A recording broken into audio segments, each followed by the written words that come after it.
I'd like to call the Health and Human Services Committee meeting to order. Can we call the roll? Yep. Alderwoman Spencer. Present. Alderwoman Ingrassia. Present. Alderwoman Tyus. Present. Alderwoman Green. Present. Alderwoman Martin. Alderwoman Navarro. Present. Alderwoman Middlebrook. Present. Alderwoman Rice. Present. Alderman Todd. Present. Chairman Ornowitz. 8 present, you have quorum. Okay, thank you. I'd like to Everybody comes on this one. make note that our chairman is out on a personal matter and obviously is excused.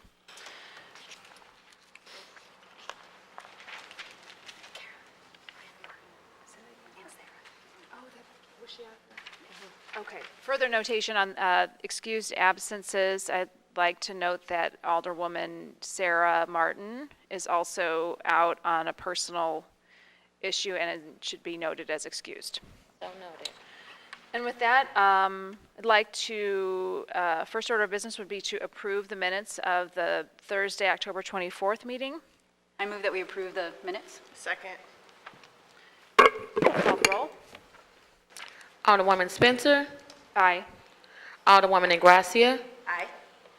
Alderwoman Tyus. Aye. Alderwoman Green. Aye. Alderwoman Martin. Alderwoman Navarro. Aye. Alderwoman Middlebrook. Aye. Alderwoman Rice. Aye. Alderman Todd. Chairman Ornowitz. 8 aye votes. Okay, and with that, I'd like to thank everybody for coming here today. The purpose of this meeting today would be to have a discussion with Ms. Irene Augustin, the Director of Homeless Services for the City of St. Louis. Homelessness is obviously a very important issue to many of us, and I applaud those members of our community who took time out of their day to be present. And so I want to, with that, invite Director Augustin up to provide us with a presentation here this morning.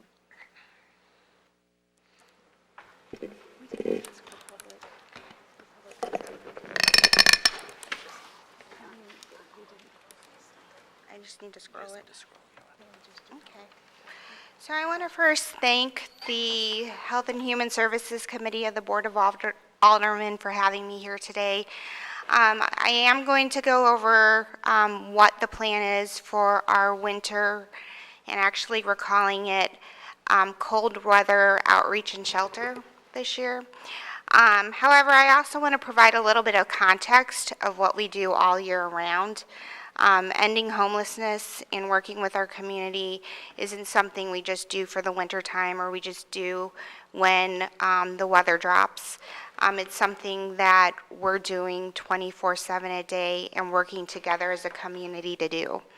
And so what I'm presenting isn't something that is Irene's plan or DHS's plan or the city's plan. It was a plan that was crafted with our community, with the St. Louis City Continuum of Care, with our community-based partners, with St. Louis Winter Outreach, with multiple departments.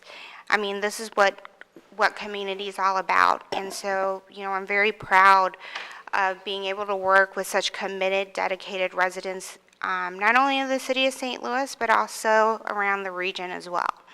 However, I'm also going to bring to light some of the inequities that are happening within the region. And I hope that from this presentation, you know, you'll better understand some of the challenges we face in terms of ending homelessness within our community, that it's just not during the winter time, that work is being done on this, and that we can force the issue forward. Because we are one community within the nation that can end homelessness. And it just takes focus, it takes breaking down silos, it takes coordination, and it takes planning and data to do that. And we've made huge progress on the provider side to make sure that we are understanding what we need to look at and how to make progress on it. But we need the rest of the community to come along with us, because it's just not homeless and human services providers that are going to make a dent in this issue. It's the housing community, it's hospitals, it's the criminal justice system, it's our neighborhoods, it's our business districts. Everyone's affected by homelessness. And so before I get going into the plan, I do want to provide a little bit of context. So I start with the slide, and it says City of St. Louis and St. Louis City Continuum of Care lead the effort in ending homelessness in the region. And I say that because the City of St. Louis, via our federal dollars and our local investment, have made the largest investment within our region on addressing homelessness and affordable housing. One of my other slides that you'll see at one point is also a side-by-side comparison between our population, which we hover around 300,000 compared to St. Louis County. And so once I get to that slide, it'll be apparent in terms of the investment financially and time that we put into this issue to be able to move this subject forward. See if I do this right? Kyle, push it down, scroll it down. It's not doing it. Oh, whoop, whoop. Just scrolling one click. There you go. Okay. You might want to stay up there. I know. Yeah, I tell them don't go far. So what you have in front of you, and I'm sorry that this slide is very busy, but one of the metrics that all communities are required to present to HUD is the point-in-time count. The point-in-time count happens in January. It happens every single year, and it's a snapshot of who's homeless within the community. During that time, we are counting people that are in shelter and transitional housing, along with people who are unsheltered and on the street. The point-in-time count this past year, or actually in 2019, took place on January 31st. That day was the coldest day that we had that winter. So I would say for our point-in-time count, it was probably the most accurate we've ever had, because we had community volunteers, St. Louis Winter Outreach, other people, pop-up shelters within our community that made it easier to count people experiencing homelessness. So what we did see, though, was a drop from 2018 to 2019 on unsheltered, because people were actually in a shelter. But I would say we probably had the most accurate numbers because people were in the shelter and we can actually count those numbers. But I think what is more kind of startling is the difference between 2017 to 2019. We've experienced a 22.8% drop in homelessness. In 2017, that's when the New Life Evangelistic Center closed. What also happened in 2017 was we launched coordinated entry. Coordinated entry is a best practice that all communities are required by HUD to do. And I will go into a slide later on in that, but I just want to finish explaining this slide that's in front of us. But that has truly impacted how we get people connected to housing. The year before, or actually months before we did our point-in-time count, Biddle House opened, and we also were able to secure $1 million in rapid rehousing funds. These are funds that provide temporary rental assistance for people that have what we are calling moderate acuity. They may have some issues within their life that's going on and need some temporary rental assistance. And that has been really a game changer for our community. It helped us to really understand that not everyone who's experiencing homelessness need really intense services. We're really focused on strengths and how to help people problem solve, and sometimes you only need a few months of rental assistance to get there. Also in 2018, we retooled actually 4 transitional housing programs into permanent supportive housing. If you're in transitional housing, you're technically not housed, you're still homeless.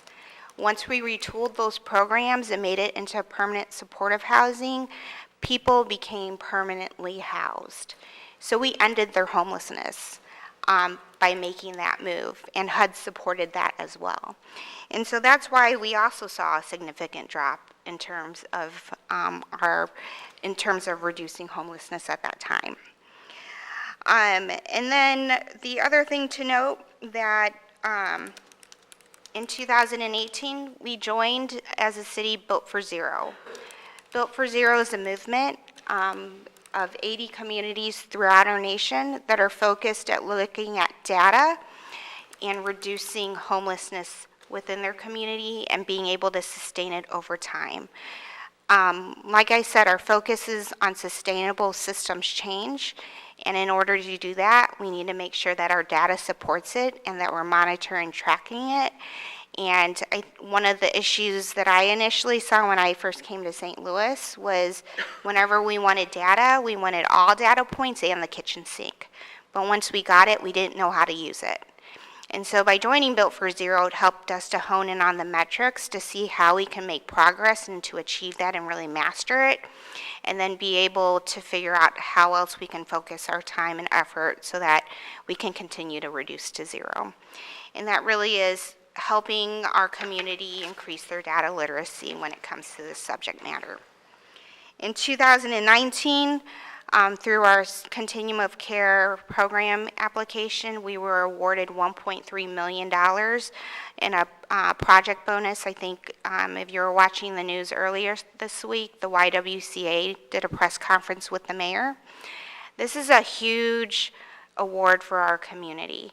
Not many communities across the nation received the award, but basically we're offering, with the YWCA leading the effort, Healing Arts, Arch City Defenders, and providers within the COC and domestic violence community coming together to ensure that victims of domestic violence, sexual assault, and human trafficking are able to connect to housing and not be further traumatized by being homeless.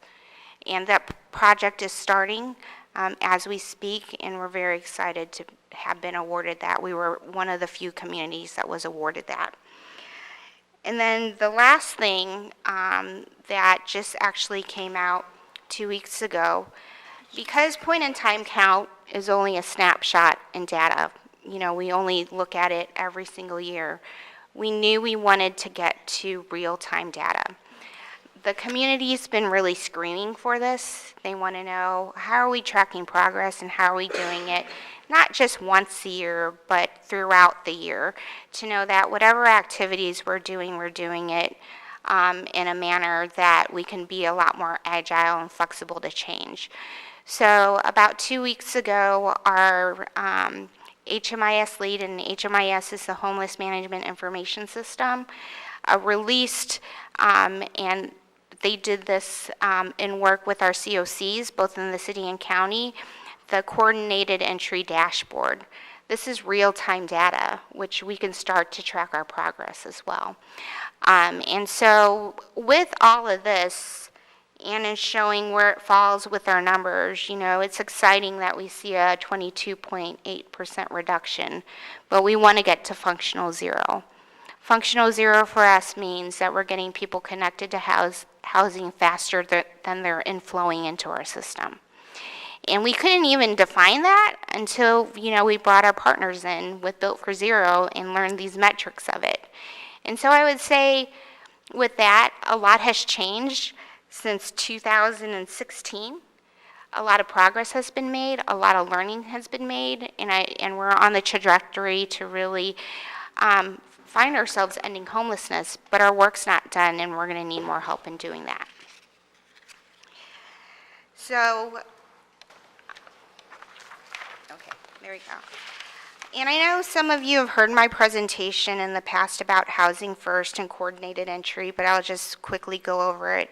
Housing First is an approach that HUD has adopted across the nation in many communities, that our goal is to get people connected to Housing First, and then wrap services around it. We find that people, while they're stable in housing, are able to focus on different areas of their life so that they're able to sustain their housing on their own and never find themselves homeless again. part of Housing First and what's required through that is to have a coordinated entry system. And the two graphics there show you, and you also have copies in front of you, what services and, well, what services would look like if you didn't have coordinated entry. What we had 5 years ago was a maze of trying to figure out where to go and where to help people. You know, one of the things that I've pointed out in the past is if I can't even tell you as a social worker and a practitioner how to get services, how do you expect someone that's going through a housing crisis to get to that to get to those services? So over the past 5 years, 4 or 5 years, the COC has been working to create the coordinated entry system for our community. And that really is the linchpin, or I guess the game changer and the thing that I want to pinpoint for our community in terms of why we've had drastic changes in terms of what we do. And with coordinated entry, it's basically a homeless service delivery system that helps us to connect people at risk or experiencing homelessness to get to the right services. And that part of a coordinated entry system is to have a common assessment tool so that our subjects speak together and that we're all speaking the same language and moving in the right direction. And so there's more information here. I'm not going to go totally into that, but you know, that's been our focus for the last 4 years. That's the plan, is to make sure that we have a coordinated entry system that works for our community, that our system's agile enough to make changes as our community changes, and that we continue to reduce to zero.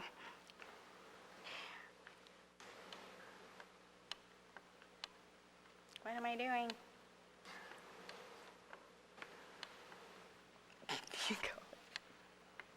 Oh, there. Sorry. Sorry, Kyle. So this slide shows the services that we offer year-round. Basically, within our community, we have 559 emergency shelter beds. We have 371 transitional housing beds.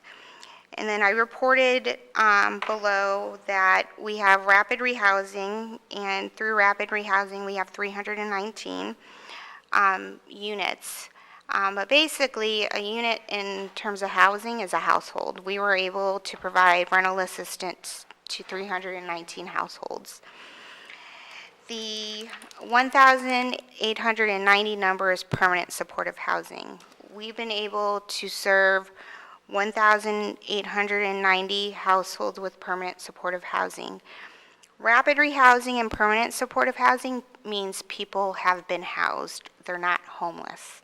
With permanent supportive housing, that's even more crucial, because with our permanent supportive housing units, that's for people that are chronically homeless for the most part and have disabling conditions. These are people that, if they didn't have this resource, would be homeless on our street. So every year, not only through city funding, HUD funding, but also other sources that come into our community, we are able to keep people who have disabling conditions, who otherwise would be on the streets homeless, in housing. And this is the number that we help every single year. So now that I provided some context, are there any questions regarding anything that I said? I have questions, but I think I'd like to pass it along to the committee first. We'll start with Alderwoman Ingrassia. I don't have any questions. Alderwoman Tyus. Good morning. How are you this morning? Good. Thank you for appearing before us. I have first a question. You said how much percentage did homelessness go down in the city? What was that number you used? 22.8. Now, is that like when they watch TV and they'll talk about number of jobs and people looking for jobs? Because, and I want to just say, you said Larry Rice's center closed. The city closed the center. Very different thing. He's been there since before I came to St. Louis in 1978. So when I came here in 78 and worked at the library, he was there. So I don't like that you put out that he closed, like he just said, oh, I don't want to do this anymore. What happened is the city did a very unfair thing to me. So when you use those numbers, ever since Larry Rice's center closed, in my community, which is North St. Louis, all over, you cannot go to the parks, you cannot go any place, any vacant properties. That's where you will find the homeless that Larry Rice used to have. They are every place. I actually own property in Hyde Park, and if you go during the summer, and Alderman Bosley can tell you that, you can't get to the park for all the homeless. So what I don't understand is when you close it for downtown where the Buppies and Yuppies came, and Larry Rice was already there, and you push that out into other neighborhoods. You know, if it's too dangerous for downtown, it's too dangerous for other neighborhoods. I don't think it was too dangerous for downtown because they were already there. And I think that when you want an urban environment, then you should experience an urban environment, or you should stay in Clayton or wherever else you came from. So I find that kind of a little disingenuous when you say he closed, okay? What we should be saying is we closed them. You have listed on page 2 that there are 9 emergency shelters. Do you have a list of where they are? We do, and I can provide those to you. Okay, and then the same thing for the transitional housing, rapid rehousing, all of that. I would like to have a list of those things, because sometimes when you're trying to refer people, if you have the list yourself, and I don't know if the other members of the committee might want it, and I know that they fill up really fast, but I own rental property, and so sometimes I run into people who are looking for that. And I'm on the phone trying to find and help them. If I can't rent them a place, I'm like, because right now I'm talking to 3 people that are living in the car with their children because they're bad landlords. So any kind of thing I could have that I could help. Yeah, Okay, and that's, I would love that. that's the purpose of coordinated entry, because you shouldn't have to be running around trying to figure out who to go to and where to go to. And that's what the COC's been really focused on creating, is how do we make it easier for people to get to point A and point B. So what should I be? So I'm on the board of aldermen. I'm a lawyer. I'm pretty good at accessing things, but I find myself still running around, where can I get you? Because I try to help. If I can't rent to them, I'm trying to find some place, especially parents with their children. So if you have information, if you don't have to give me paper, because I'd much rather do I digital. know, I'd rather give you a handoff to the appropriate person on that committee. And who is that?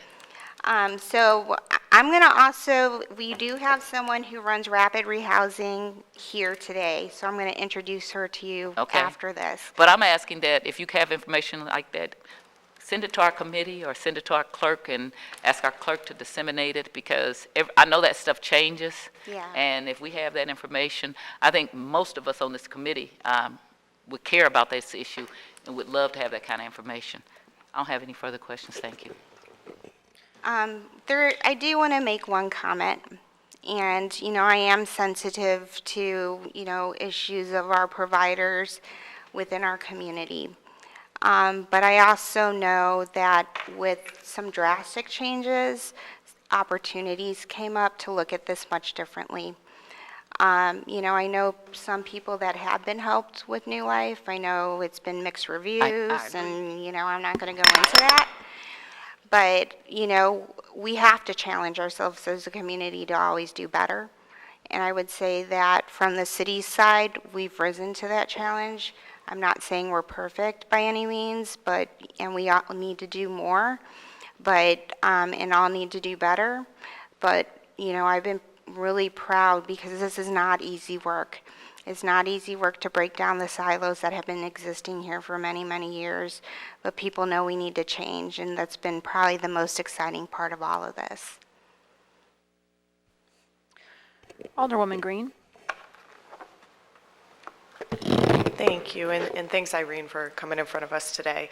I guess my questions kind of stem from this 22% number 2. I can say just anecdotally, in the 15th ward, I've seen a dramatic increase in the number of folks who are homeless, who are, that we did not see on South Grand even just a couple years ago. In particular, we're seeing an increase in folks who are very active drug users, heroin in particular, fentanyl. Can you speak a little bit to what outreach efforts look like? in order to engage folks into services, and how we are identifying people throughout the year who might not have typically been on the radar, but are, from my knowledge, squatting in houses and properties and things like that. Sure. And, part of any coordinated entry system, having outreach is an essential piece to this. Not everyone's going to call the housing helpline or show up at a nonprofit provider. It's important that we're reaching out to them. So I would say a couple of years ago, I was able to hire 2 outreach workers within my department to respond to requests. And I don't know if you met them, but I know we've spoken about them and are looking to have a dedicated resource within the South Grand area too. What we're finding is some are homeless, some are not, but we certainly have a drug abuse issue in our community. One of the things that is hardest for not only my staff, but for myself, is to actually make a referral to treatment. It takes, I am not even 100% sure how to make that referral, even though I've asked many, many times, how does that happen? And I think the Board of Aldermen could be instrumental in helping me to kind of bridge that, because it is such an issue. My team will go out and outreach to a person. They're so high, they can't even answer questions. And if you can't even answer assessment questions, we can't take you to the next step. And then, they go to the hospital and dry out, potentially. But that isn't the most ideal place for someone that is high and actively using as well. So I would say it's more, the problem's bigger than just homeless services. It doesn't just hit homeless services. Some of them are not homeless at all, and they actually have homes. They just have addiction issues. And I think this is something, as a community, I certainly know that our department's very challenged by, but it deserves more discussion in terms of how we can get people help. But we will respond. If a CSB request is made, or a call or an email is made to my office, we respond. We try to hook them up with whatever services we can offer them, but I'll tell you right now, with substance use, it's been a huge challenge for us. The challenge in terms of just lack of capacity of programs for, folks to get into, lack of capacity for, outreach to bridge that gap. Can you speak to those challenges just a little bit more? Sure. I would say everyone will always say it's capacity, but one of the things that I've learned in working with homeless services and why coordinated entry was important is because people with the most severe issues were the ones that we needed to serve first.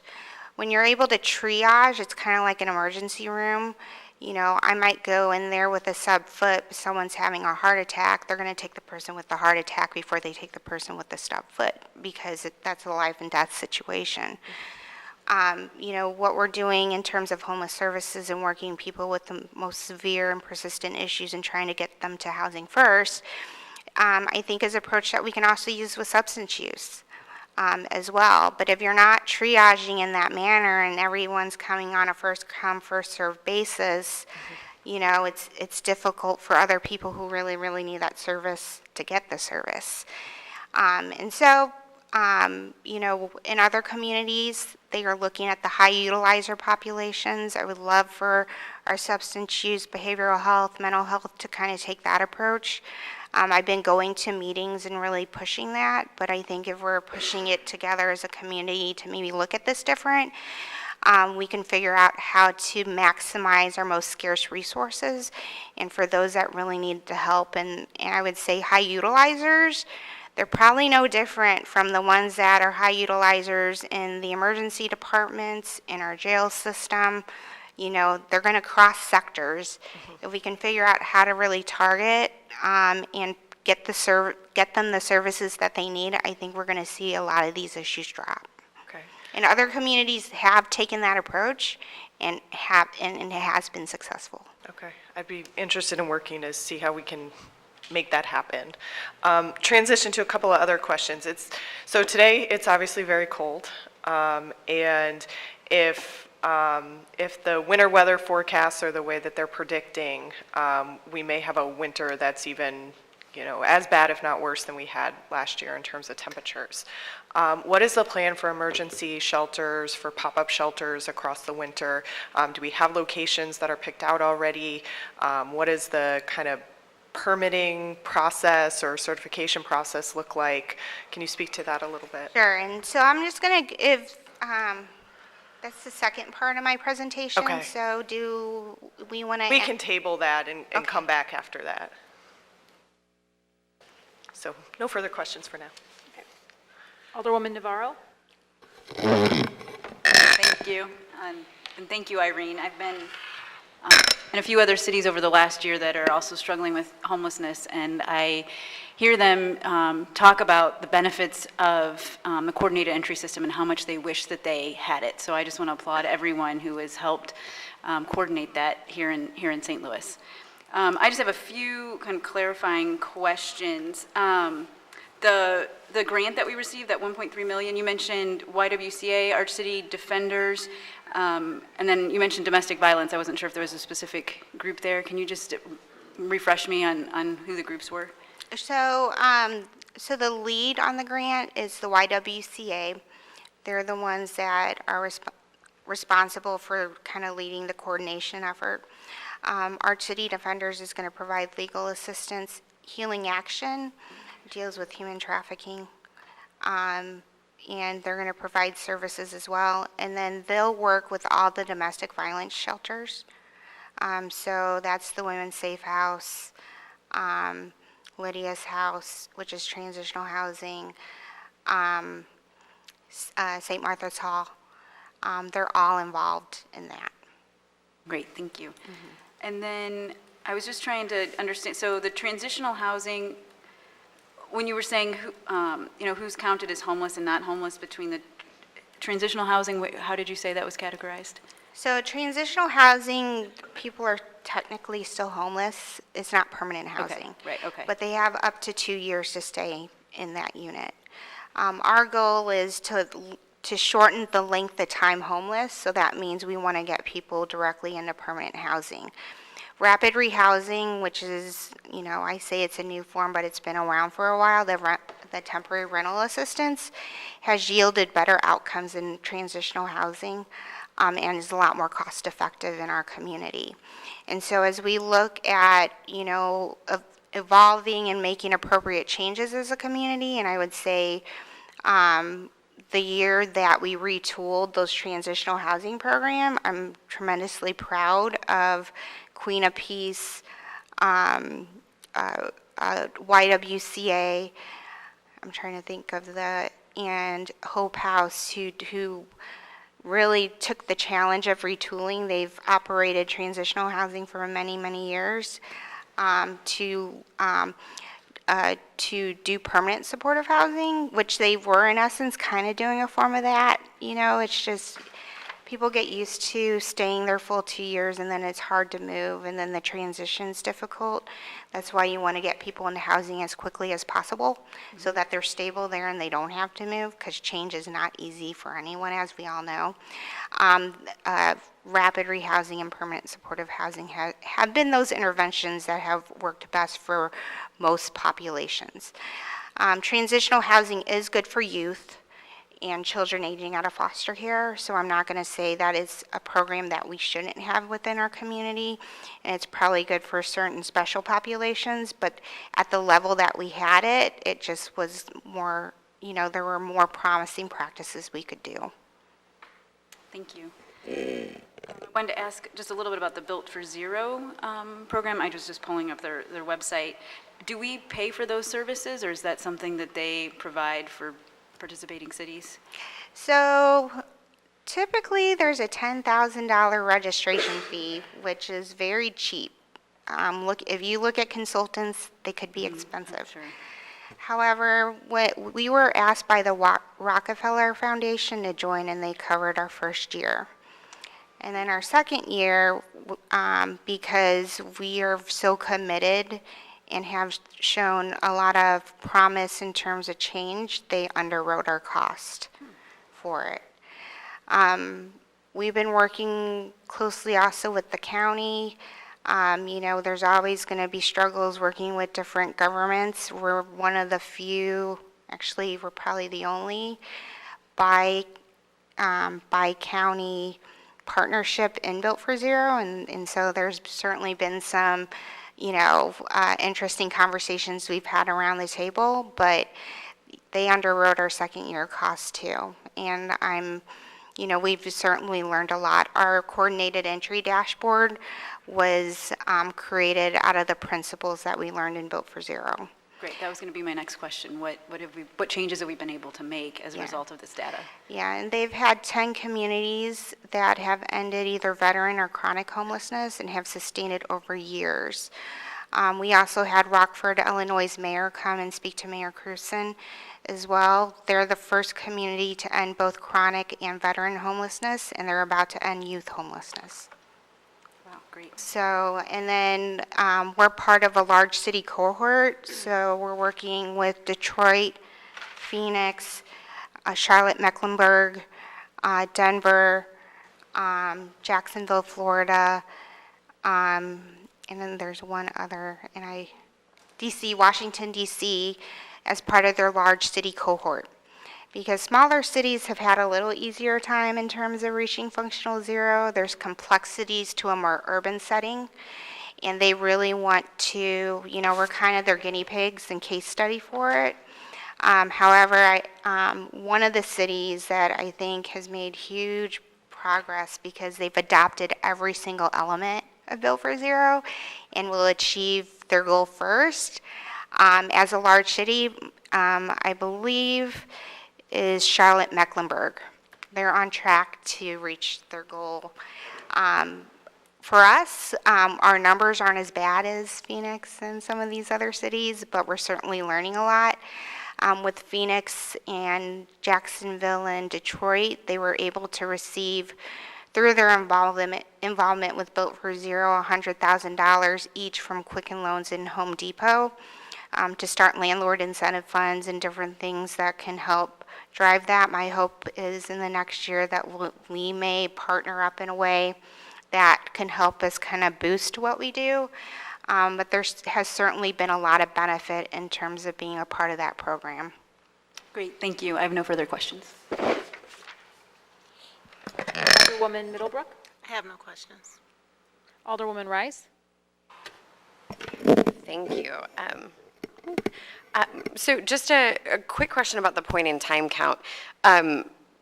So you're saying that because we did it on the coldest day, that we got a more accurate number because folks were in shelters. If they were out, then they were probably in a shelter.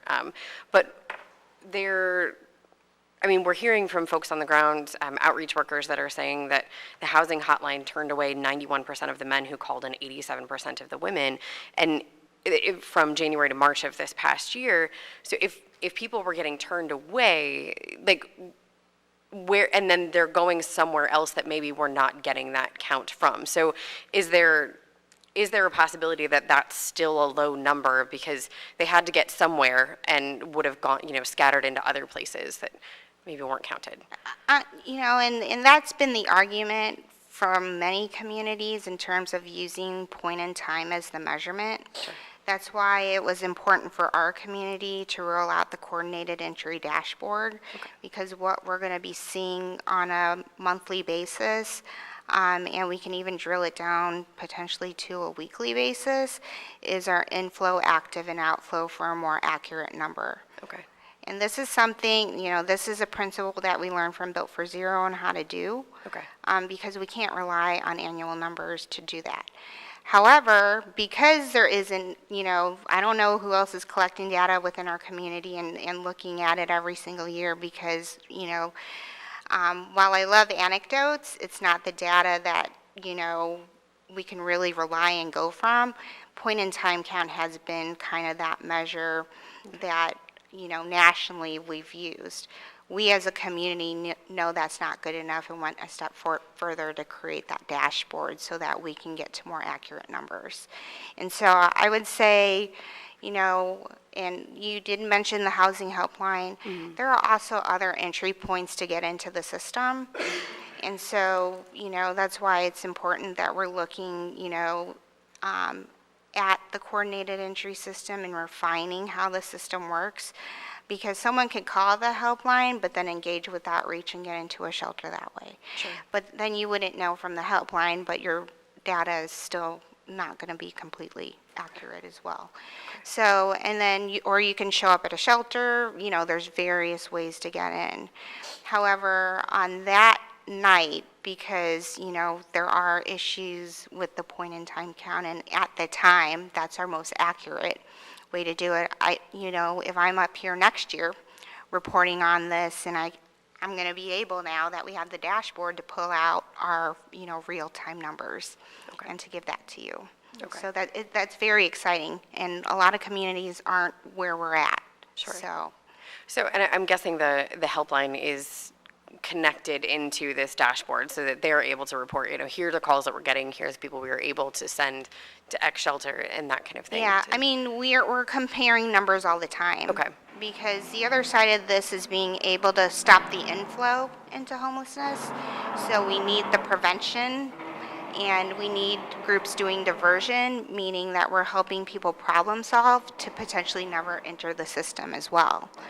And so there's a lot more that just goes into, we offer a shelter bed or we don't offer a shelter bed.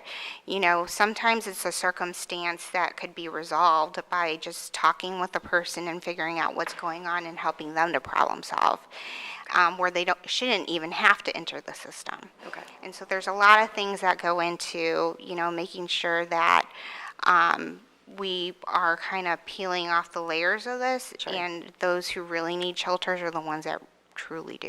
Okay. So shifting just a little bit, as far as the rest of services that folks need who are out on the street, right? Meals, showers, laundry, storage of, you know, things like that. What are our resources in the city of St. Louis as far as, are there things that are coming through your office that places that people can go for these things, or are we entirely relying on nonprofits and other agencies to do that type of thing? But what's out there as far as that goes? So in terms of, so our office certainly has stepped up over the years, and we'll show that in terms of how we've stepped up over the winter. But through HUD, we receive dollars and subcontract with nonprofit agencies that provide a variety of services. Okay. We also are more aware of, you know, aside from just providing basic meals and, you know, the things that you need to live, we've also increased our competency as a community of providers to focus on getting people quickly connected to housing and to ensure once they're in housing that they have the means and the wherewithal to be able to support it on their own in some form or fashion. And in that shift, and the shift is housing first, you know, making sure that people get into housing, and then once in housing can be able to sustain it, you know, has, I would say, been a game changer in that. And so our agencies do provide the meals, the laundry, you know, clothing, and to it. But, you know, the thing that we wanted as a community of providers to be better at was getting people into their own homes. Okay. Yeah, I'm wondering, so for the shelters for the winter, I mean, I know that we're going to talk about that, but one question I have, just to maybe ask the question, then we can answer it later, but is specifically belongings and laundry and that kind of stuff over the winter time as we go forward. So we can talk about that going forward. But also, I mean, I know that we've got great providers in the room and everything that do meals and outreach and that kind of thing to folks who are not in housing, whether they're choosing to not be in housing or haven't gotten into a space yet or haven't found a space yet. All year round, sort of, I know that we've had a number of outreach facilities close, the bridge with meals and things and places for people to pop into. So I guess it's sort of, for us, it's helpful to know who to call when something like this happens, or to say, here's who you're going to get connected with, because some people say, oh, you're just going to give me a phone number and I don't know what to do with that. What if I get turned away on this? So for us to have some sort of resources of, here's where you're going to get sent to, here's who you're going to get connected with, to be able to get that kind of resource. So if there's a good place that you can direct us for that information, that would be helpful. Okay. Yeah, and that, this is also helpful to hear because we also have members at the Continuum of Care here. And one of the committees that really focuses on what you're talking about and being able to communicate out what services are available is the Service Delivery Committee. Yeah. And I know that some of our COC members are probably taking note of that, so it's something that we can more fully address too. Great, thanks.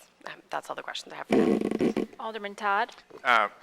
I want to know what can we do to reduce the number of squatters in these vacant buildings because fires have been occurring. Is there anything? Well, certainly adopting what we adopt, but, if there's an issue in terms of housing first and getting people connected to housing. But I know we work closely with problem properties. I don't know if you're reporting these issues to CSB or to that office, but if there's been an issue with someone squatting in a building, our outreach teams go out with that department, and we also offer services. We try to get them in a shelter. However, we work through that partnership with that department to be able to do that. So, I would say it's a team approach, but it has to be reported to us because we don't know if we don't know who's in what building. If they're in the building, they should not be in a vacant building, because typically those have been boarded up. But if you have an issue with it, you can make a CSB request or a request to problem properties or even to my office, and I get the right people involved in that. From my side, we will go out with that team, but ours is really focused on getting them connected to services. Okay, thank you. Before, I have some additional questions, but any other alderman in the room? Alderman Gunther, do you have any questions before I go into my long list? Okay. Yeah, so I want to clarify that we do have additional parts of the presentation to focus on where we are here. First, Director, thank you for being here. This has been really informative, and we really appreciate the ability to ask you questions and having so many answers for us. My first question is related to the second slide here. Well, actually what you were discussing with this $1 million rapid rehousing funding. Can you describe where that money came from, and is it ongoing, and what we're doing moving forward? There's two sort of, I know we addressed this other grant that was just received, but I'm really curious about this rapid rehousing funding. Mm-hmm. So the rapid rehousing funding came out of our allocation for Continuum of Care. So every single year, our city has to apply for these funds, and they're called Continuum of Care funds. HUD comes out with a notice of funding availability. We have 60 days to respond to it. Even in that 60 days, we review all the renewal projects. So where there's been agencies that have been funded through this program for quite some time, we make sure that they have effective program outcomes, that they're spending down their dollars. And when we say spending down their dollars, they're keeping people housed, they're paying their rents, all of that. In the NOFA, we also open it up for competitive bid for new projects. So one of the new projects in that year was to offer rapid rehousing. We didn't have any dollars directed towards that out of Continuum of Care funds prior to that. We were able to allocate about $1 million of those funds towards this project type, and we were awarded through the national competition by HUD to be able to offer that. St. Patrick's Center and Gateway 180 were the agencies that received the awards for the 1 million. And that was for the year 2017?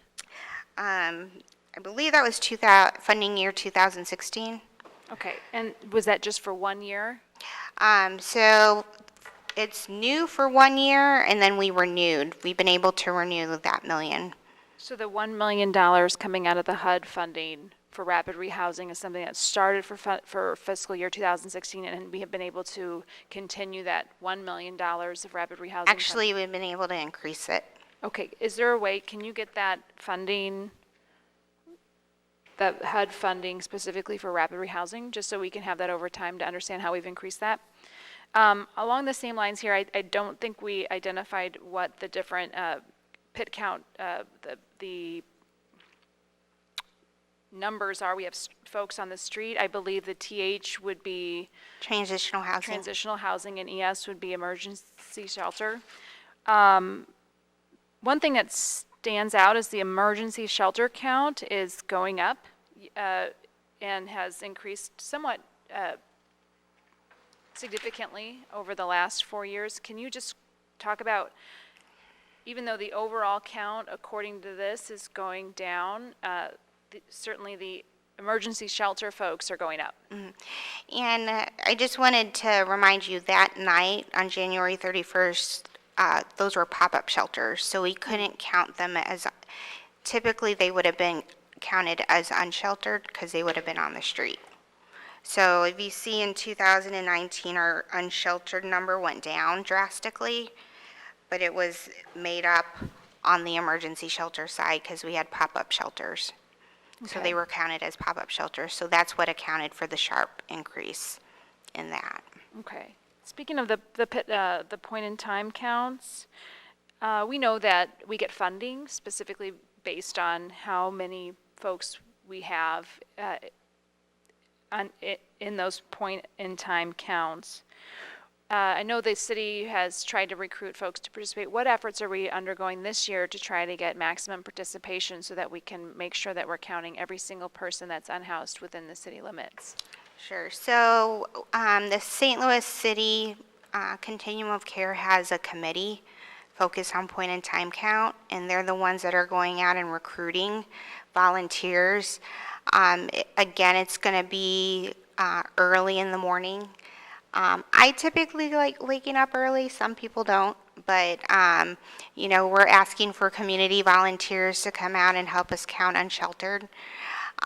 We use our HMIS system to count people that are in shelter and transitional housing on a certain night. So that's all generated through our HMIS system. So, you know, that makes it a bit easier. And I think this past year we also automated the system. So part of going out and counting unsheltered individuals, you actually have to engage with them and ask a series of questions. In the past, way past, it used to be observational, but that is not a good measure because how are you going to know if the person's really homeless or not? And there's times where you go and engage the person and they're like, I'm not homeless. So to be actually counted, there's a few questions that you have to ask. We were able to use an app on our phone to be able to input it and then generate those numbers pretty quickly, which was really nice. But we're going to be doing press releases again like we've done in the past. My hope is that you can, as aldermen, can help get involvement from your constituents within your community, anyone that would be interested in getting up early and helping us count. I think also this year, we're kind of splitting it up in two, so there's going to be an early morning shift and then like a lunchtime shift to help with catching people in the soup kitchens and things like that. So we are trying to evolve even that program too. But I would say the more volunteers we get, the more opportunities to increase awareness, and that's what we're really looking to have. So if there's anyone that's even remotely interested in learning more about homelessness, is a perfect opportunity for that. Moving on to slide 4, we have 371 units of transitional housing programs and 319 rapid rehousing. Can you describe, what I'm a little bit confused about, that totals 690 units, but we have 276 people in transitional housing. And I'm wondering if we have unused units, or what's the kind of disconnect there? Yeah, so transitional housing, like I said, has kind of been deemed as not the most cost-effective or effective intervention. One of the other reasons is it's not always highly utilized either. As our system becomes a lot more in tune with coordinated entry and our ability to get people housed quicker, we're shifting really towards rapid rehousing and that temporary rental assistance versus trying to place someone in a transitional housing program. And so in terms of utilization, it has been a struggle over the past few years. We haven't really seen 100% utilization within that program. And so that's why, as we look at other kind of programming that would be right for our community, I think it just kind of solidifies why we need to make more of a shift towards rapid rehousing. And that's why, we've also grown kind of the rapid rehousing part of our application when we submit it to the continuum of care, because it is a lot more, not only cost effective, but the outcomes are much better. People are staying in housing because of it. I'm hopeful that when we look at the 2020 point in time numbers, that the transitional housing number reflects the available beds and that we're kind of getting folks into those available units. And yeah, some of the other service types that we're looking at that other communities have done, they've been either using rapid rehousing or transitional housing bridge. So if they find an individual that is on the streets homeless, they can use those programs as a bridge, so they're not on the street and can be in a safe environment until their housing is ready. So there's different ways that we can look at it, but these are discussions that are happening at the continuum of care in terms of what would that makeup look like for our community and how can we make sure that we're doing it right. The last question I'll ask on this portion of the presentation here, we touched on it earlier. Alderwoman Tyus was asking about the lists of shelters and other facilities excuse me, that are available. It sounds like that will be provided to the committee, but we're not obviously the only folks within the community that are engaging with folks experiencing an unhoused situation. It has always been very difficult to connect people with emergency services, especially women and children, as was mentioned, members of different kinds of communities. What are we going to be doing? What can we do? What are we doing to provide that information to the public so that they can directly connect people in their communities with services on an emergency basis during especially the winter months? Yeah, so at least in the winter months, hopefully my presentation, once I do it, you'll understand more of how that system's going to work. I'm going to just kind of my style is being transparent in this. Coordinated entry is not something you wave a wand and all communities do it perfectly the first time. It's something that the COC is working and actively working on. There are meetings as we speak to make sure we're bridging, if we find someone homeless on the street, to emergency shelter, how to make that the most efficient and clear way possible. Not only for the providers that are working on this, but for our community, because it is quite frustrating for everyone if we don't figure out how to make that system work. And so the reason I say this is because I'm going to take this information back. You know, that's why our coordinated entry access points are calling United Way 211 St. Patrick's Center, going to their Welcome Center, and then also engaging with outreach as a coordinated entry access points.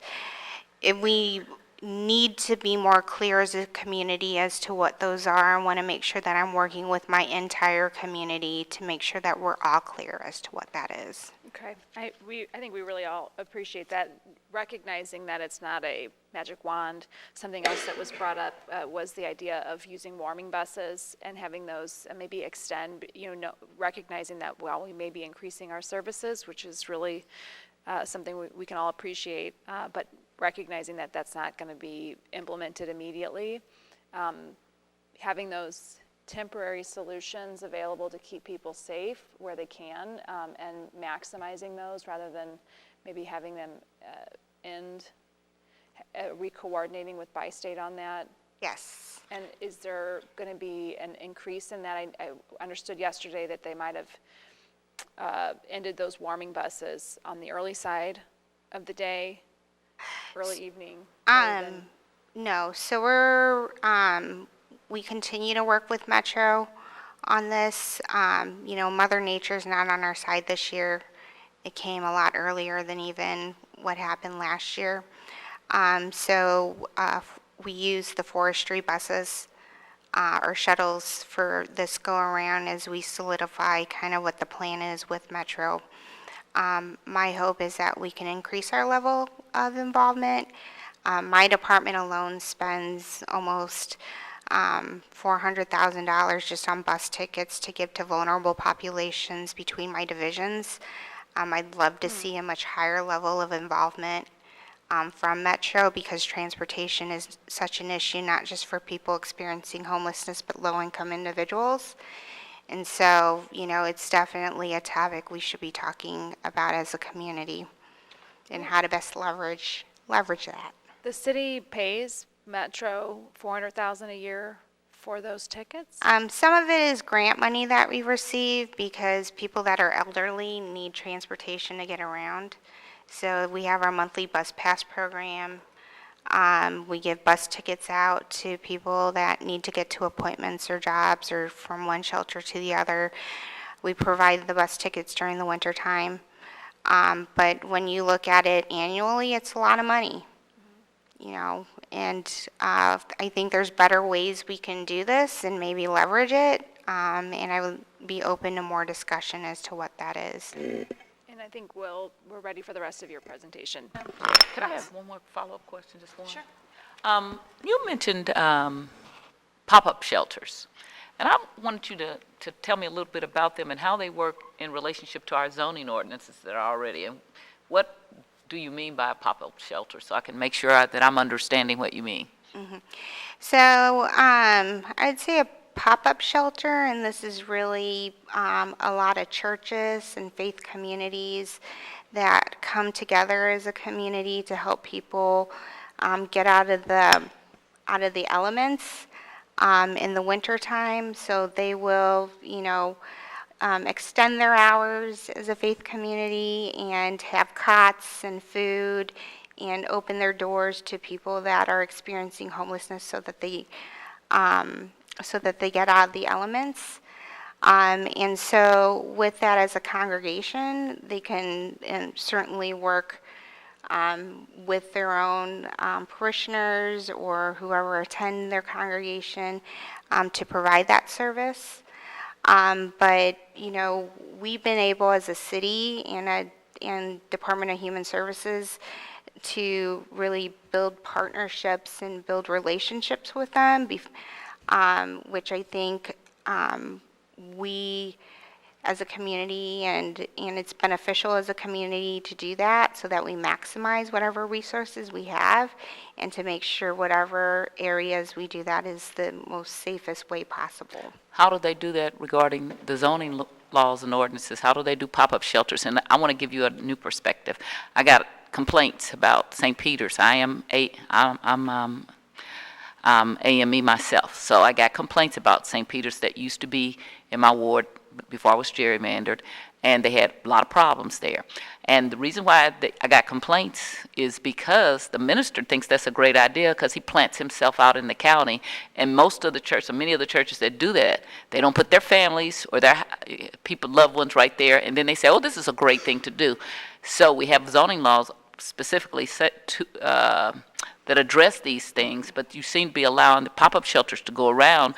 Then when there are problems, what do we do with the community who says they have no business being there anyway? Now, I think that one of the things is require the minister to put his family there. You would not have the pop-up shelters then because they think they're dangerous. They just think they're okay in other people's neighborhoods. Their churches are there, but they're not there. So how do you do that? And I'm not against homeless, but I'm against people who are hypocrites, especially ministers.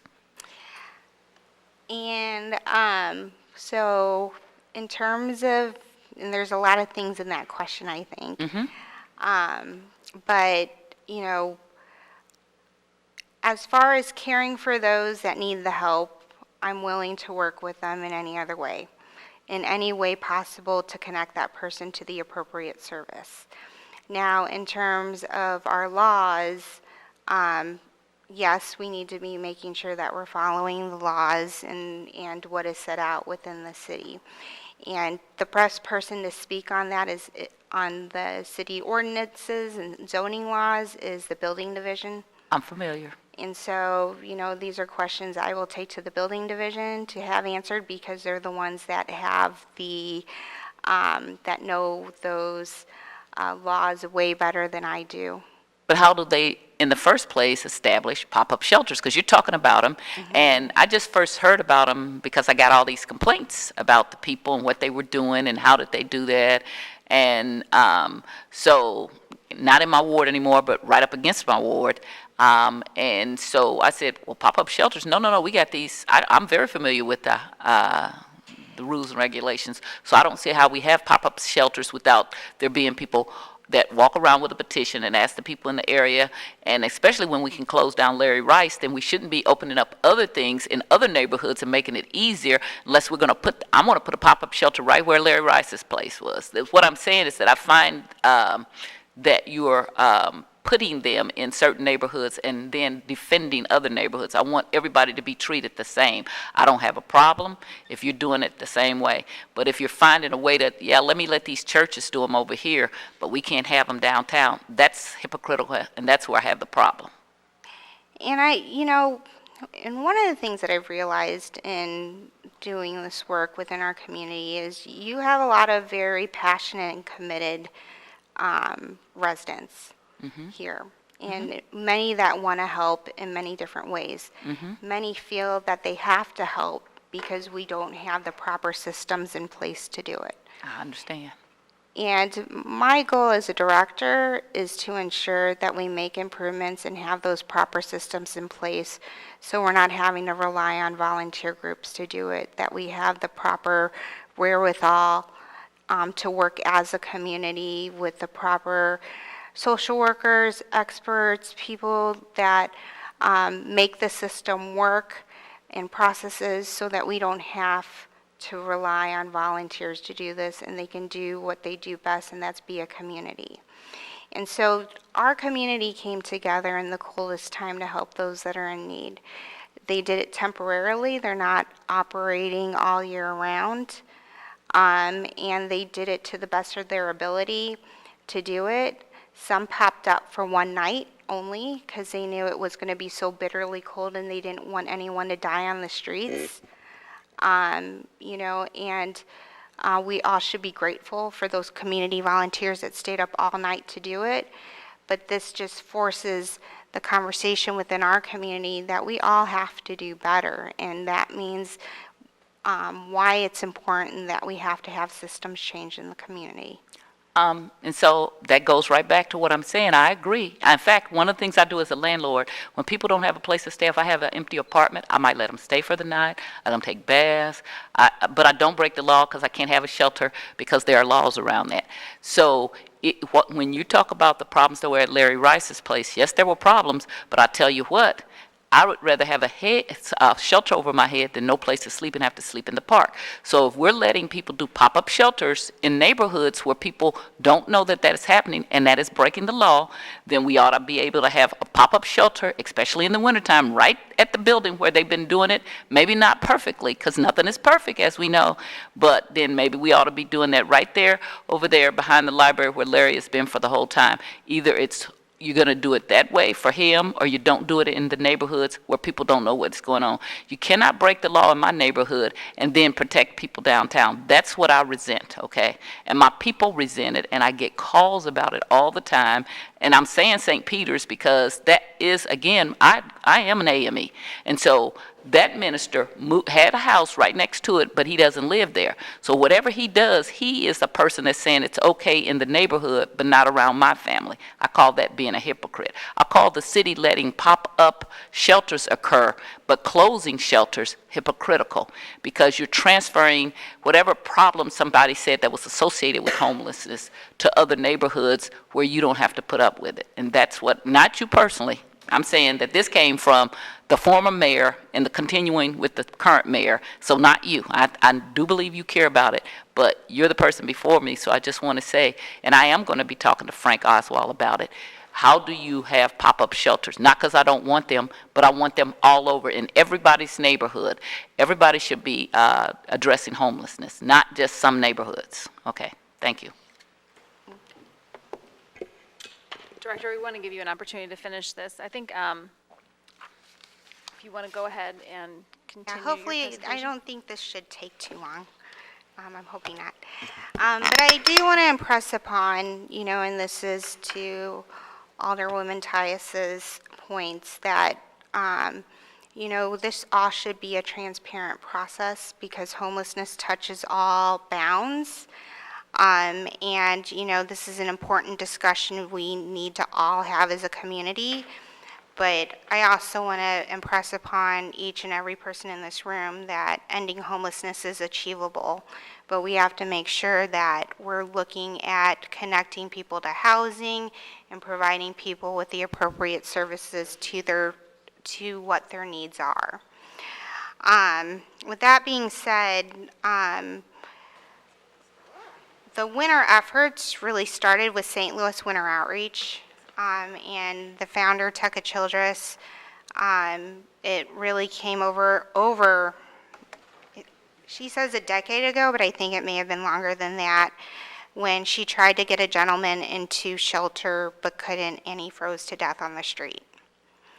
At that time, it was a group of dedicated individuals that came together to make sure our most vulnerable residents were safe.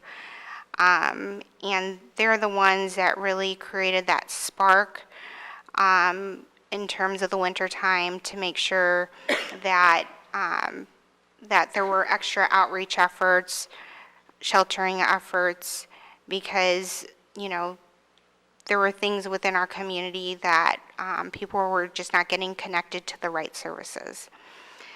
So I do not want to minimize what St. Louis Winter Outreach has done and what they've done for this community. But with that being said, it all has to evolve. And that means that we as a city had to really step and take a greater role in helping create that change. And that change really started for the Department of Human Services in 2015. That's when we were looking at housing first. That's when we were learning about coordinated entry. That's where we were really trying to build these relationships with our continuum of care so that we could start to make that change. As part of that change, we became more involved with the winter efforts, a lot more engaged, trying to bring various partners to the table. So it wasn't just St. Louis Winter Outreach doing their own thing. We wanted to make sure that we were using our resources as the Department of Human Services and Homeless Services Division, that we were also bridging any gaps between the St. Louis City Continuum of Care, which has 70 member agencies in it, and that, we have other outreach that are funded by other sources of funding. It was just trying to pull everyone together so that we could have a comprehensive plan. From that time, our involvement also evolved. It started with trying to bring partners together to providing the cots, blankets, bus tickets, for all our efforts over the winter time. And from there, we were able to do warming buses and even higher levels of outreach where we involve EMS and police. Because police see people experiencing homelessness all the time. EMS is essential in this because people have medical issues that need to go to the hospital right away. And so I would say that the city has increasingly become more involved in these efforts to make sure that people are safe during the winter time.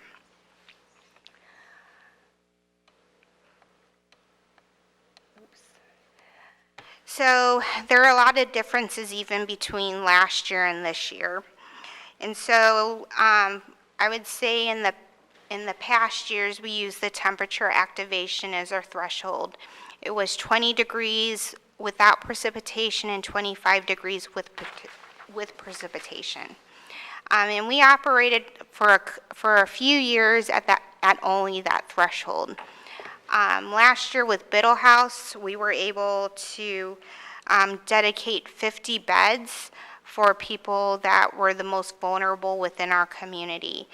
And the way the referrals work were that community volunteers and professional outreach were able, and the police department were able to make a referral into those beds.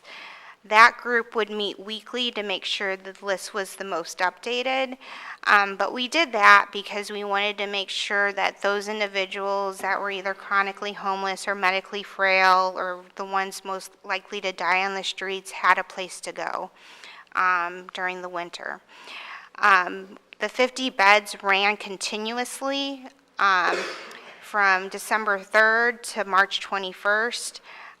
It wasn't subject to the temperature threshold, so it was a benefit to have that last season. St. Louis Winter Outreach still ran their emergency shelters. Other shelters did come to the table because there were quite a few days that were bitterly cold. And so they were able to we were able to work together during that year. Since then, we've been meeting monthly with the group to plan for this year, and we've also made some changes as well. So for this year, we're looking at a temperature activation of 32 degrees for November and March, and then continuous sheltering for December 1st to February 29th. We did this through an RFP process, which we had earmarked about $500,000 towards winter sheltering and supplies. And we were able to secure bids for either expansion projects of existing shelters or new shelters that would be providing the service within our community. Also, we're going to continue the Biddle House project and still dedicate those 50 beds to the most vulnerable. These are the folks that would die on the street if they weren't in shelter. And we're also increasing our level of case management as well, because we want to ensure that we're utilizing both our emergency shelter and what we have our transitional housing beds at 100% utilization and getting people into the regular bed system as well. And so there have been changes. The system has evolved over the years. Our goal with this is to ensure that individuals and families are safe during the winter time, but also set them on a course that they are engaged with other services, such as case management and housing services, so that we can continue to further reduce homelessness within our community. Just so that you get a sense of what the shelter capacity is going to look like for this season, we know already that we operate within the city limits 559 emergency shelter beds, and 371 transitional housing beds. Like I said, we want to make sure that we're at 100% utilization within those beds, so that we're maximizing what we already have existing. And then through our use tax funds, we're adding 186 beds. The Biddle Housing Opportunity Center has the 50, which are dedicated to the most vulnerable. Gateway has expanded to 7 overflow beds, but they already operate at, I think, 164 all year round. So they are working already with a large group of people, and they really work with women and families. Covenant House is going to expand their program, and they have emergency shelter for youth to 4. And then City Hope, which is new, and it's and they were, I guess, quote unquote, one of the pop-up shelters, but were able to put their 501c3 in an application forward for 125. It's not in just one location, it's multiple locations. With Pastor Mike Robinson, who wasn't able to join us today, we're very excited for this opportunity to be able to work with him. He certainly has a passion for this, and we are excited that I would say that, call it new blood, is coming to the table because we want to support him in his efforts. And then St. Louis Winter Outreach will also, and I don't have any specific details because it's their group, they will continue to do their efforts in terms of shuttling and transportation and shuttling, transportation, outreach, and shelter. So all of this is dynamic. It's not a static plan. We have processes in place to ensure that we're directing people to housing. We ask that people either call 211 or 911. They all get messages and announcements when we're in activation, along with the message of saying, please do diversion first, meaning talk to the individual, see if they have friends or family that they can stay with versus going into the shelter. Typically, people can self-resolve their issues if they are able to be in a safe environment with their family. So we try to, use motivational interviewing to make sure that if we can prevent them from coming into the shelter system, that they can. If they need to get into the shelter system, we're going to always offer a regular bed first. If we don't have a regular bed, then we'll offer overflow shelter. We're working with partners not only in the emergency shelter system, but through our VA system with veterans, with the St. Louis Metropolitan Police Department and the homeless liaison officers. We can use EMS if needed, and we've typically used them when we've had below 0 temperatures or wind chills, just because people, if they're out on the street for any extended period of time, will need medical attention right away. Again, we work closely and communicate with St. Louis Winter Outreach. And there are other groups that do come up, and we try to work with them as best we can. Sometimes they aren't engaged in kind of this coordinated effort, and we try to engage them as best we can, but we don't force anyone to participate in that. But it helps us in the end to know everything that's going on with it. And so that is what we're doing during the winter time. By adding these beds and, allocating city resources to do it, we hope that we're able to strengthen the system even more and have more of a safety net. While we value working with St. Louis Winter Outreach, they're volunteers within our community. We need to start working towards a more sustainable systems approach to this, and that's why we've also made a deeper investment as a city towards this system. However, while the city of St. Louis has increased their support financially, I'm going to bring up also the disparity between the city and our surrounding counties, more specifically St. Louis County. And so in 2018, this is our allocation, and I'm using this based on what I know of our federal dollars and what I know I've spent as a department and using general use tax funds and what our partners in the Affordable Housing Commission has used towards services and housing as well that directly affect this population. But we've spent or been awarded close to 17 million. Also, when the COC program competition application comes out, we go after every single dollar we can. We apply for every single project bonus as a community because we know we need every single cent to do this work.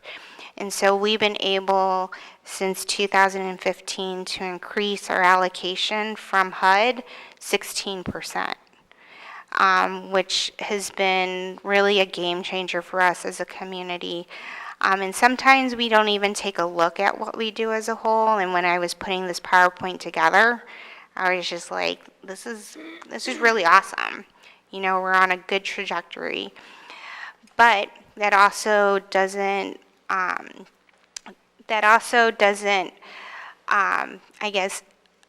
while we're able to increase the amount we get from HUD, we also need to bring other partners to the table for this.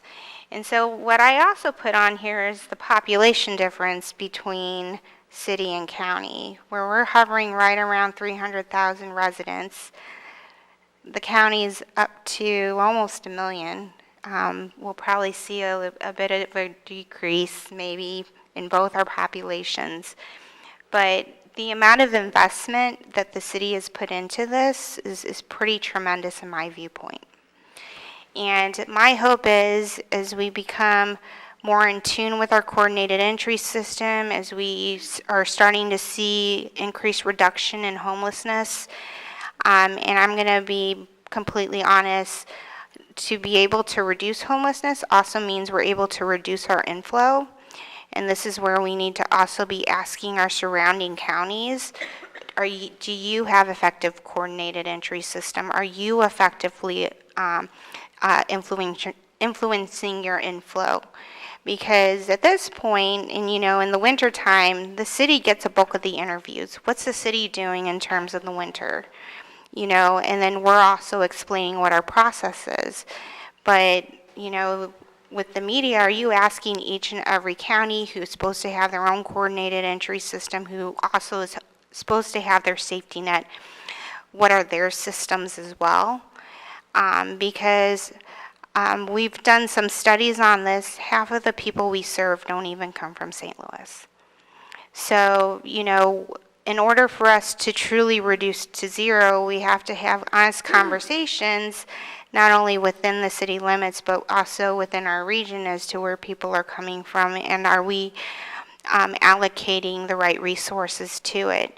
And I would say as a government, while we get a lot of slack for this, we also have put a lot of money in it. And this is not to mention the time and effort and the money spent on police, on our emergency departments, on other sectors, public sector departments that this can affect as well. So I just wanted to shed some light on that. And then I do have a call to action because, that's just how I roll.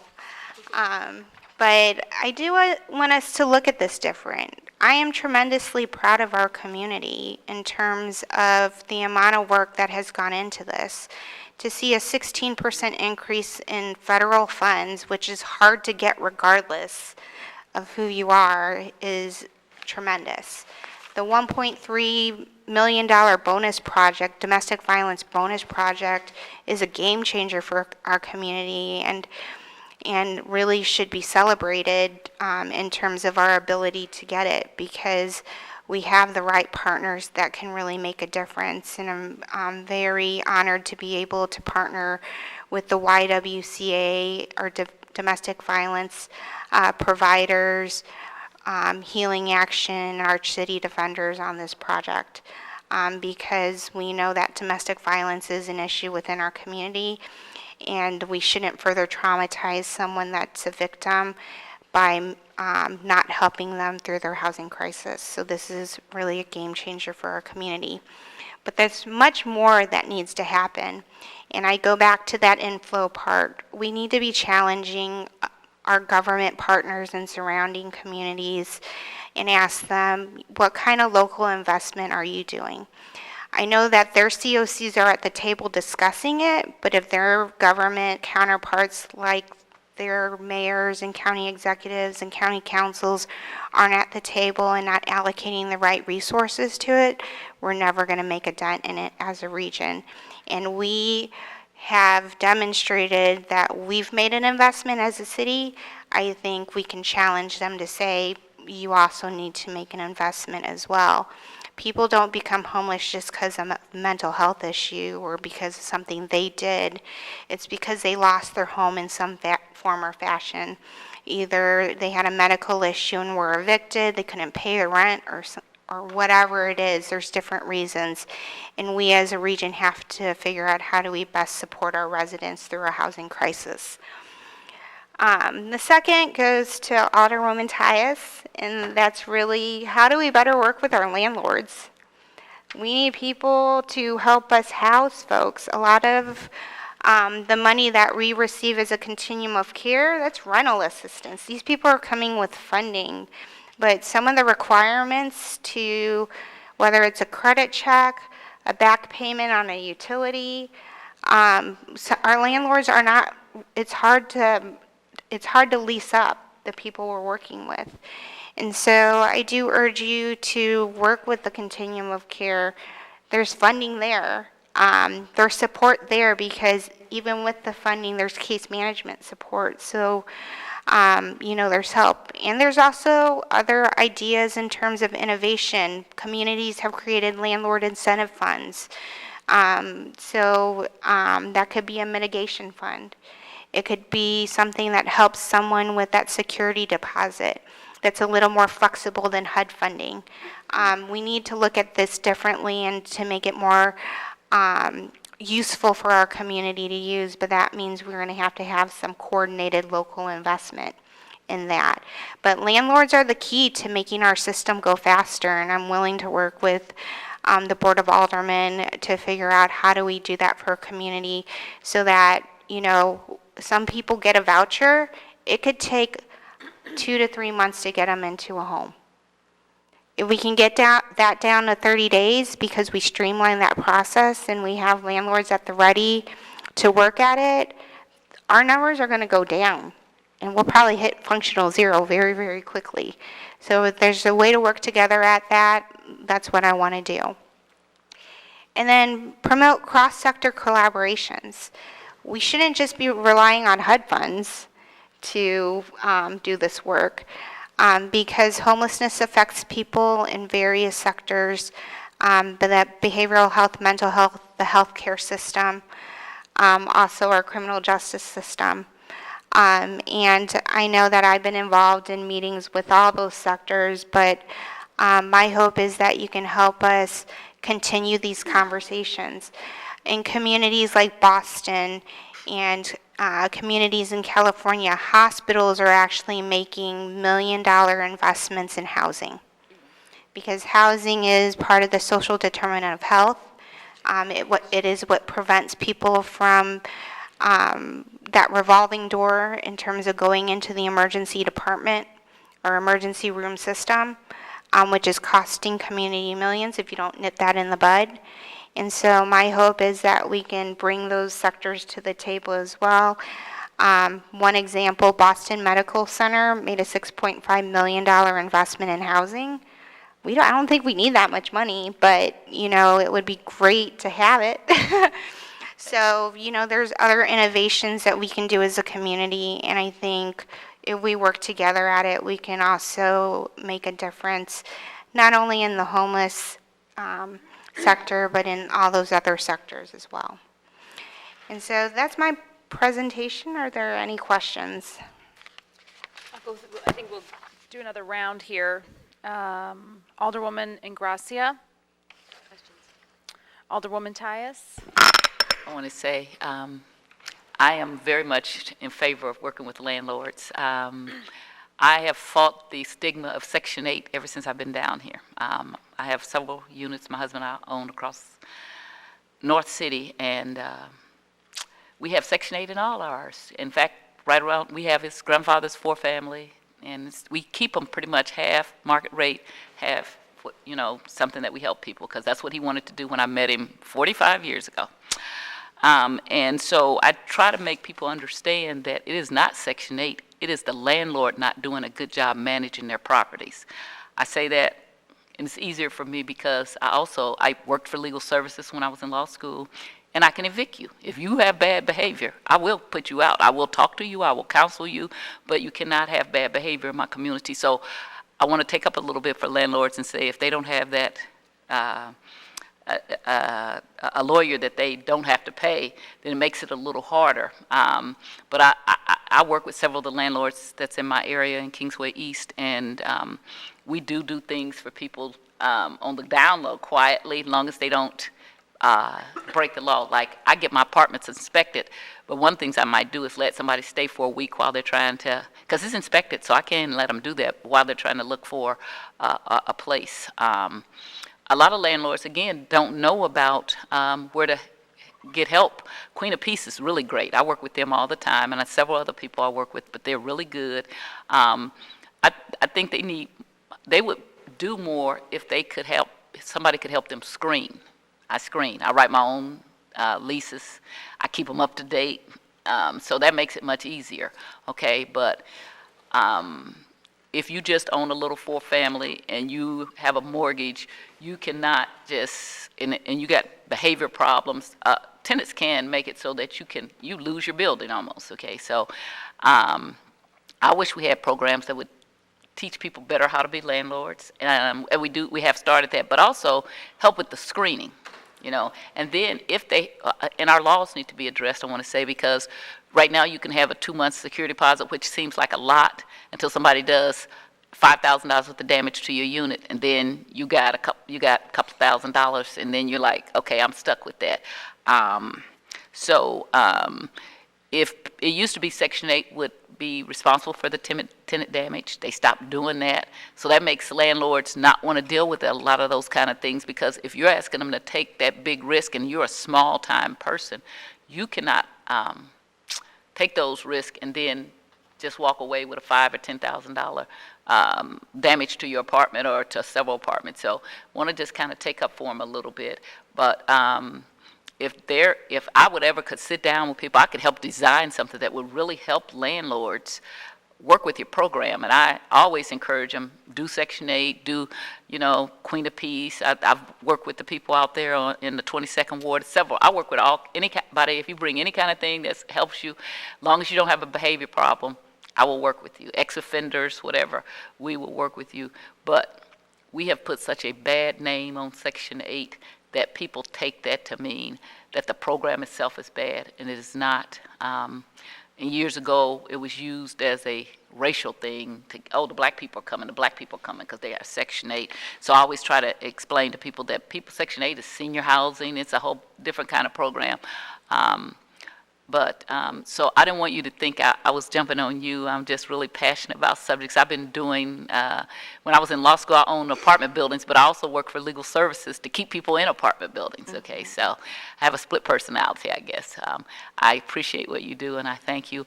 And I would like to sit down with you if you have time to talk about things that landlords can do or you can help them do if they just feel more comfortable. And that's why I was asking you for information, because I'll give it to the landlords. Anything I have that I know about landlords, I'll share that with them. And what I say to that is it does need to be developed. We don't have a landlord incentive fund, which I think would really make a difference within our community and also kind of be that safety net you talk about when it comes to damage over and above what insurance may cover or may not cover. And different communities set it up in different ways because it could be a mitigation fund, it could be a fund to help someone resolve their back utility. Like we would just need to design it for what's right for our community. But there's a lot of communities that have done it, and we can take what we like of it and create what we need for our own community. But you're right, landlords need that support, and we need to figure out how to bridge it so that we're able to house people faster. Because they do come with the rents, and they also come with the case management, too. Yes. And so my hope is that that would also kind of ease some of the uneasiness in terms of renting to people. Because I don't think it's the homeless. I think it's if they're scared of the behavior and the damage. And if we can address those things, you would have a lot of landlords that would want to participate in the program. Yeah, and some agencies do it really well. They engage with their own landlords, but we need more of a comprehensive plan for that. And one other question. So one of the things I've done with some of my units, I had a tenant move in, several of them, in just green bags. And now they're in Habitat homes because I think I'm a social worker, so I teach them how to do a budget and things like that. And so is there a connection to, or do you have something on your continuum that you would then say they get to be a good, if you get to be a good tenant, you can also be a good homeowner, okay? That's what I tell people. If you can pay my rent for 2 or 3 or 4 years in a row and you've been here, then I try to start hooking them up to Habitat and saying, well, how about you try to get a house? Because if you can do this, is there something in a program that would take you from homelessness to owning a home? There's opportunity, and even though you're like quasi-social worker, you're very resourceful. I would love to see people be able to own their own homes. Right. So if there's something that we can create within our community, I'm never going to say no to supporting that. But I'm just saying, because if you've been in an apartment, I have people been in my apartments for 10 and 12 years. Well, some people don't want to own homes, but if you do, to me, we should be hooking them up as much as we can with Habitat and saying, well, they have such a good record. They've been paying their rent for 4 or 5 years, whatever. And so if they want to be homeowners, these should be like go to the front of the line or something. Maybe not the front, but in the middle. How about that? Yeah. Well, and I say that's what a community is all about. You're being a good neighbor, but we should also have every opportunity to help our neighbors in that way. So if there's a way for a program idea to come to fruition, I'm never going to say no to it. Okay, thank you. No further questions. Alderwoman Green? Thank you, and thanks for all the time you've spent with us today. Just a couple of quick things. First, I'd love to work with you on the Landlord Incentive Fund or something similar like that. I think it's very necessary. Second thing, as we talk about these pop-up shelters over the winter, I might have a little bit of a disagreement from the Alderwoman from the first about this.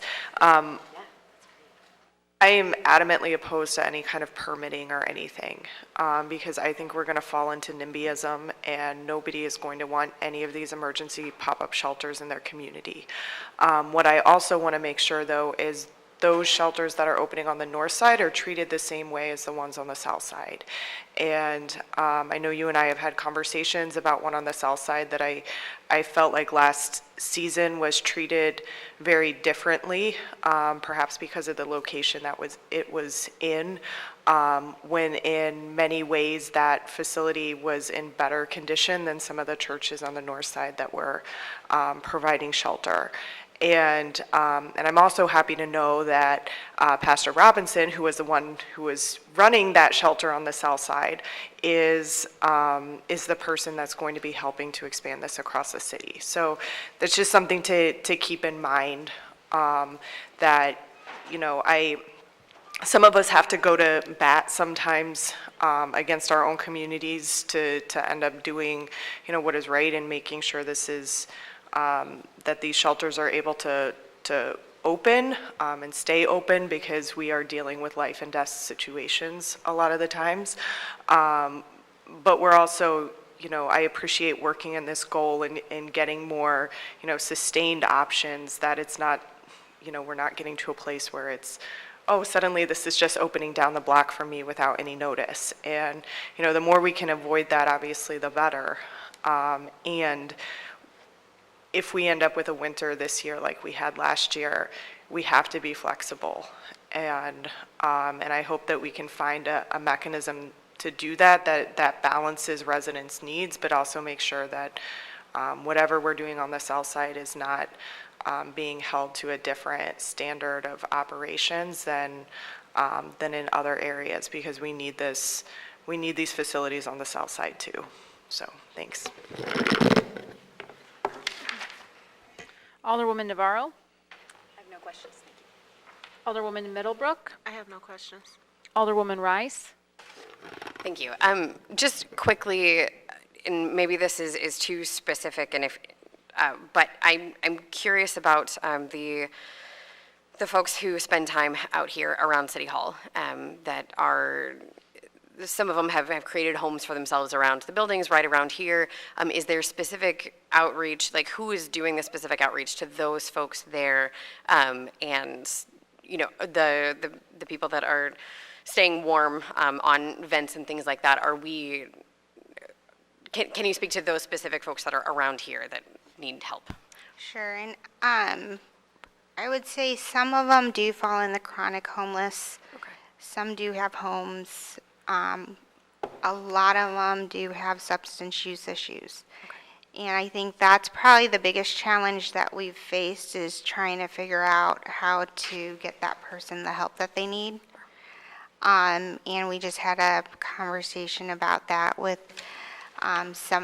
with the parking lot operators, the treasurer's office here. They want to know what they can do. Sure. And it really hinges on the fact that we have to take a real look at what options we have for substance use treatment in our community. If I have trouble even making a referral, or my outreach workers can't even make a referral, that's an issue. Sure. Okay. And I will need your help in terms of making that more of a pressing conversation within our community about that, because it is troublesome to not be able to make a referral, or even to understand the system enough to make a referral. Sure. And it's been way too long. Okay.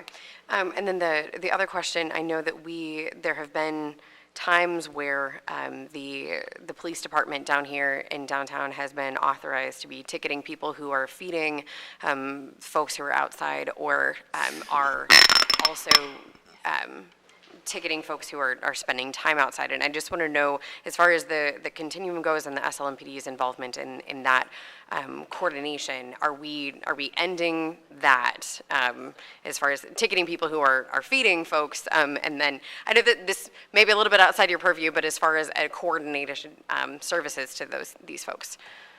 In terms of ticketing, that's a conversation that I'll have with SLMPD. To my knowledge, I don't know. I know it's happened. I just don't know if it's happened any more recently. Okay.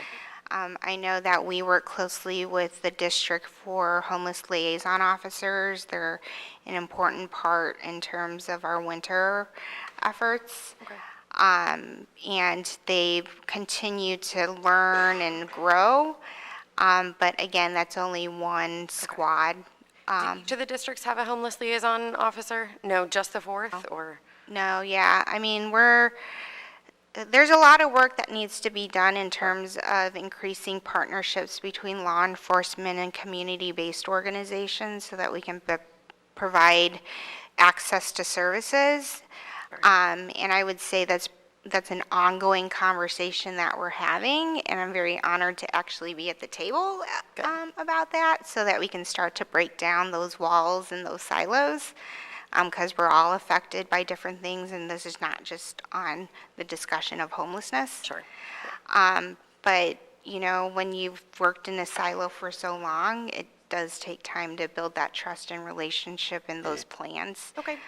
To make sure that whatever we're doing is what's right for the community and sustainable as Great. well. Great. So, All right. and we all have to look at our structure a little bit differently. Sure.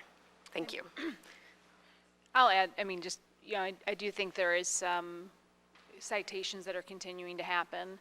I know that's not necessarily your responsibility to ensure that the police aren't doing that, but certainly your advocacy, you know, with our police department so that we can stop criminalizing homelessness, I think would be very helpful, and we want to back you up on that. I think largely this committee would. You know, this is something that we need to address more holistically as a community, rather than continuing to burden people that are already unhoused with citations and other things. Yeah, we don't want to make them And, further in crisis, so. Alderman Todd, I know you Yes. had a follow-up question as well. Yes, I want to know, can the residents who are, the homeless residents in these pop-up shelters, also in the capacity shelters and the transitional shelters, can they vote? Can they register to vote? We encourage it. Some shelters in their intake also sign up people to vote as well. So, you know, they are citizens, so they should be able to vote. Okay, because the reason I asked, because some elected official may not want to have them in their ward because they can't vote, so you don't have to worry about them. So I strongly encourage that they be given all of their democratic rights so that they can have the right to vote. And if someone challenges them to have a place to live, they should be able to challenge them at the polls. So that's the reason for my question. Yeah. Well, Director, do you have any other information for us today? I know this was an informational hearing. We're really grateful for the large amount of time you've spent here today with us. We have some follow-up requests for your office. I can follow up with you on that.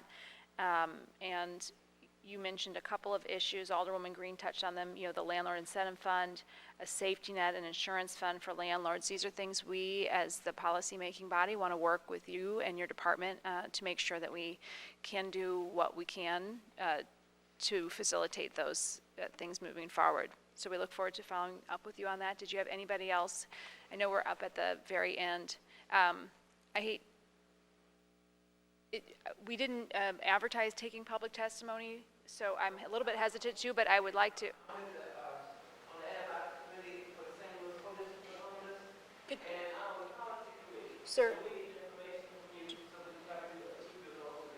Sir, if you don't mind, what we'll do is, if you could come up to the microphone and just identify yourself. So for the record, we have to have anybody who's speaking at a hearing identify themselves. But before we dismiss Director Augustin, thank you so much for being here today. Yeah. And like I said, we'll follow up with you in your office. No, and you know, I want to thank you for taking the time. This is a lot of information to go over, but a lot has happened over the years, and we have a lot of, and it's more than just me. My team at DHS, the St. Louis City Continuum of Care, and our partners, they're the ones making this happen. And I don't want to minimize the work that they do. It's the reason why all of this is happening, and the partnerships that we have, St. Louis Winter Outreach, community groups. Our community is really coming together, and that's what needs to be praised. Thank you. We do have a lot of room to go, but I am certainly encouraged to see moving in the right direction.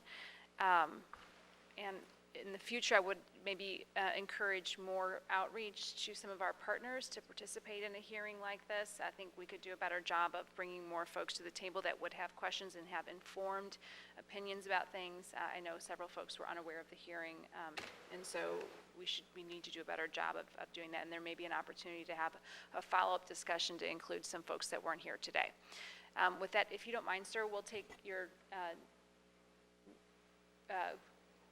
since I'm hesitant to take public testimony just because we didn't advertise it as such, and we don't have everybody here that would necessarily want to participate in a hearing like this, but if you could introduce yourself and who you and tell us why you're coming before the committee today, then My name is Mr. Rogers. I'm on the ad hoc committee for the St. Louis Coalition for the Homeless. And I'm on the policy committee. So we're trying to help you meet your goals and objectives. But what we need to know what they are for your individual wards. We need to know what obstacles you face in meeting your individual objectives.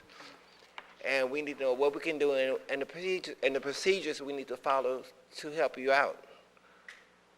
So this is the things that we need. We need to know where you want, how can we help you achieve your goals for the homeless? I think that is an excellent set of questions and one that many of us, not just here in this committee, but at the board would like to help with.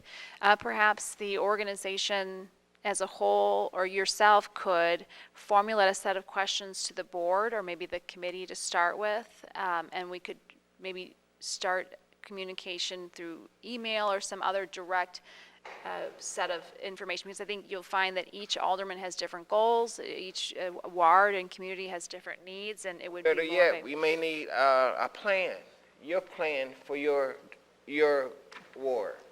Submit it to us, and then we help you and tell us what procedures we need to get there. Tell us what your obstacles are. We need to lobby, whatever we need to do to help you reach your goal. I would be happy to exchange communication. Yeah, And Tika then is the we can- director, and I'm overwhelmed with a lot of stuff. I'm trying to. I got a scholarship to go to Washington D.C. for the National Alliance for the Homeless, so I'm trying to relocate there right now. But she's the director, and I've been doing a lot of telework because I'm in a lot of different committees doing a lot of other things. But I was on the computer about 11:30 and saw that you all was having this committee meeting down here, so I came down, so, and they said, apologize that they were right on time, but I'm glad to see everybody here, everyone, each ward. Please give us what we can do to help your ward, because some wards, they don't want it there, but those who do, that can, we're here to help. And all we need to know, direction, we need to know what you need. And I think you bring up an excellent point with Tekka. I think we should, I know I reached out to her this morning. I was even unaware of the breadth of this hearing here today, so we need to do a better job coordinating with that effort. So thank you for bringing that to our attention. Very much. and I think Thank we all can of you. agree. And with that, I think given that we've had a 2-hour hearing already, I'd like to entertain the motion to adjourn the Health and Human Services Committee. So moved. Second. All right. Do we need to take a roll on that? I think we're good. Thank you.